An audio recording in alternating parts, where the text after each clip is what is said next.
Hello मेरे प्यारे बच्चों, कैसे हैं आप सभी। Hope all are you doing great. मैं धर्मेंद्र सिंह डोडिया स्वागत करता हूं आप सभी का अपने YouTube channel easy to learn में।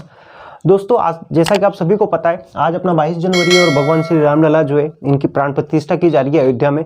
एक भव्य अनुष्ठान किया जा रहा है अयोध्या में। ये हम सभी भारतवासियों के लिए एक बहुत ही गर्व का पल है और एक ऐसा धार्मिक अनुष्ठान हो रहा है जिसमें हम सबने सहभागिता की है। इस पावन पर्व के अवसर से ही आज हम शुरुआत करने वाले हैं और आपको एक बहुत ही बेहतरीन वीडियो प्रोवाइड करवाने वाला हूं, जिसमें हम सारी जो अपने 12th के अंदर जितनी भी पोएम्स हैं उन सारे पोएम के नेम और उनके पोइट किसने उस पोएम को लिखा है, इन सबको हम एक ट्रिक के थ्रू अच्छे से रिमेंबर करने वाले, याद करने वाले। ट्रिक के द्वारा हम इन सभी को आसानी से याद कर पाएंगे, तो उसको हम पढ़ेंगे। इससे पहले मैं आप सभी को और आपके परिवार वालों को राम जन्मभूमि के ऊपर जो मंदिर स्थापित हुआ है, वहाँ पर जो रामलला की प्राण प्रतिष्ठा आज की जा रही है, इस सभी की आप सभी को हार्दिक हार्दिक शुभकामनाएं और बधाई देना चाहूँगा। भगवान श्री रामलला की दिव्य ज्योति, दिव्य शक्ति जो है हमें प्राप्त हो और हम सब अच्छा स्कोर कर पाए और अपने भविष्य को बहुत ही सुदृढ़ और सक्षम बना पाए। इसी के साथ में हम शुरुआत करते हैं। अंदर हम 12th के अंदर जो सिलेबस में हमें गिवन है, सारी पोएम और जितने भी पोइट के नाम है उनको आसानी से ट्रिक के थ्रू याद करने वाले हैं। इसमें मैंने सारे पोएम्स और उनके पोइट जो है उनको एक स्टेटमेंट के रूप में, सेंटेंस के रूप में बनाने की कोशिश करी है, ताकि पोएम का नाम और पोइट का नाम आसानी से हम कोरिलेट कर पाए और एग्जाम में जो हमें एक्सट्रैक्ट देते हैं उनको आसानी से डील कर पाए। ठीक है, ओवरऑल हमारे 12th के सिलेबस में 6 पोएम गिवन है, लेकिन मैंने अभी यहाँ पर सिर्फ 5 पोएम ही लिखी है। एक पोएम मैं नेक्स्ट वाली स्लाइड में बताने वाला हूँ। वो पोएम जो है उसकी बात करें तो वो है an elementary school in slum, ऐसे करके एक पोएम है जो कि अपनी एमपी बोर्ड के सिलेबस में कोरोना काल के बाद में हटा दिया गया है, लेकिन अदर स्टेट में उसको रखा है सिलेबस के अंदर, तो उसको भी हमें पढ़ना है। लेकिन एमपी बोर्ड के अकॉर्डिंग देखा जाए तो ये 5 पोएम है जो है इंपॉर्टेंट, इनको हम डील करने वाले हैं। देखो, सबसे पहली पोएम आती है अपनी माय मदर एट 66। ठीक है, और इसको लिखा बेटा कमला दास ने। अब इसको कैसे याद रखेंगे, तो इसको याद रखने का सीधा सा तरीका है कि कमला की मम्मी, कमला की मम्मी 66 की। ठीक है, तो ये आसानी से हमें याद हो जाएगा कि भाई कमला की मम्मी यानी कमला दास जो है इसके पोइट है और मम्मी है मतलब मदर और 66 मतलब 66। तो क्या हो जाएगा कि माय मदर एट 66 से पोएम हो जाएगी। और इसको किसने लिखा है बेटा, कमला दास ने लिखा है। तो इन दोनों को हम को रिलेट करके आसानी से पोएम का नाम और पोइट का नाम फाइंड आउट कर पाएंगे। क्या याद रखेंगे हम, सिर्फ इतना सा याद रखेंगे कि कमला की मम्मी 66 की। क्या याद रखना है हमें, कमला की मम्मी 66 की। कमला से हो जाएगा बेटा अपना कमला दास और 66 की मम्मी 66 की से सेंस हो जाएगा कि अपना मदर एट 66 ये पोएम हमारी है। ठीक है, देन नेक्स्ट पोएम की बात करते हैं। अगली पोएम बेटा अपनी कीपिंग क्वाइट। ठीक है, इस पोएम को पेब्लो नेरूडा ने लिखी है। किसने लिखी है बेटा, पेब्लो नेरूडा ने। अब इसको याद रखने के लिए क्या करेंगे हम, तो इसको याद रखने की एक छोटी सी ट्रिक है कि पेब्लो चुप। क्या याद रखेंगे, पेब्लो चुप। ठीक है, ये क्वाइट जो है ना, इसका मतलब होता है चुप, शांत, मौन हो जाना।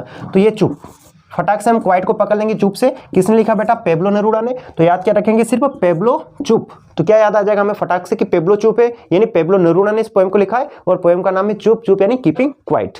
देन नेक्स्ट पोएम आती है अपनी अ थिंग ऑफ ब्यूटी। ठीक है, बहुत ही शानदार पोएम है, जॉन किट्स ने इसको लिखा है। इसमें भाई नेचर के बारे में बताया गया है और एक रोमांटिक पोइट है जॉन किट्स, है ना। तो ये पोएम है। अब इसको कैसे याद रखेंगे भाई, जॉन किट्स है ना, इसने लिखा है। अब याद करो कि छोटे बच्चे जो होते हैं ना, उनको जॉनसन बेबी यूज किया जाता है नहलाने के लिए, शैम्पू के रूप में, ऑयल के रूप में, सब जॉनसन बेबी के प्रोडक्ट यूज किए जाते हैं। और वो क्या करते हैं, बच्चों को क्यूट बनाने का काम करते हैं ना, ब्यूटीफुल बनाने का काम करते हैं। तो हमने इसी से इसको पकड़ने की कोशिश करी है। जॉनसन बेबी से बच्चे क्या होते हैं बेटा, सुंदर होते हैं, सुंदर होते हैं।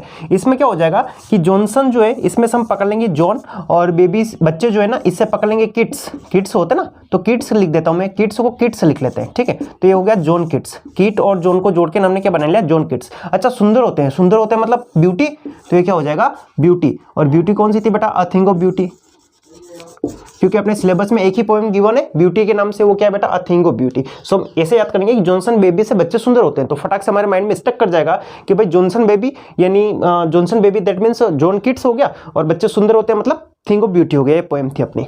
देन नेक्स्ट पोएम है अपना रोड साइड स्टैंड। इसको बेटा रॉबर्ट फ्रॉस्ट ने लिखा है। ठीक है, तो इसको कैसे याद रखेंगे कि रॉबर्ट रोड पर खड़ा है, रोड पर खड़ा है। ठीक है, ये ट्रिक हो जाएगी अपनी कि भाई रोबोट कौन है बेटा, अपना रॉबर्ट फ्रॉस्ट है, और कहां पर खड़ा है बेटा, रोड पर। तो रोड से रिलेटेड एक ही सिलेबस में पोएम अपनी रोड साइड स्टैंड, तो क्या हो जाएगा कि रॉबर्ट फ्रॉस्ट जो है उसने लिखी है पोएम रोड साइड स्टैंड। तो इस तरीके से हम आसानी से समझ पाएंगे। देन अगली लिखिए आंट जेनिफर्स टाइगर। इसको किसने लिखा बेटा, एड्रिन रिच ने इस पोएम को लिखने का काम किया है। भाई इसकी ट्रिक क्या बन जाएगी, आंट के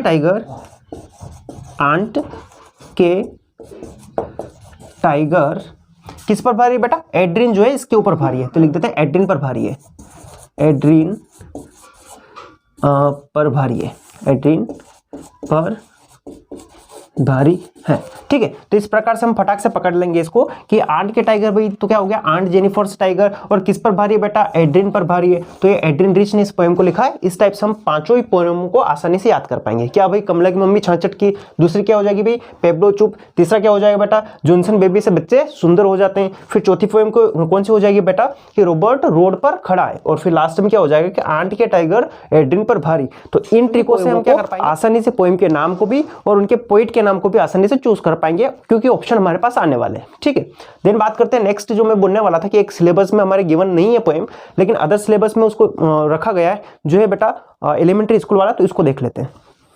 भाई अपनी पोएम है an elementary school classroom in a slum. बहुत ही बड़ा नाम है भाई, रामायण ही लिख दी पूरी, an elementary classroom in a slum. इस प्रकार से पोएम है, इसको लिखा भाई स्टेफन स्पेंडर ने।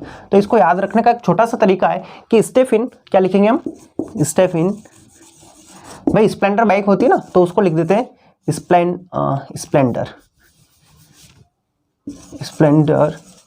लेकर स्कूल गया।